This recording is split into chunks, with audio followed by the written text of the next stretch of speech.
Hello, fellow drivers. I'm going to show you how to toggle between your cameras, between all your cameras. I currently have a 4-camera setup with your front-facing, your 4th optional camera, and then your standard 2 outside cameras. So I am recording now through your front-facing lens. You want to hit if you have the 4th camera option, you want to hit the up arrow. That'll put it on your outside 4th camera option view. You can do a dual mode and then focus on just one if you'd like.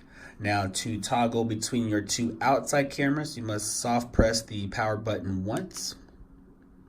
Now you are in the 2 outside cameras. Switching and toggling between those cameras, hit the up arrow again. So that's going to be your right outside camera, your left outside camera, your dual mode options. So once again, all cameras are recording. If you want to focus back on your front facing camera, just go ahead and hit the soft press power button. Now you are back to your front facing camera. Once again, this is a standard 3-camera system with the option to buy a 4th camera. So thank you so much for watching.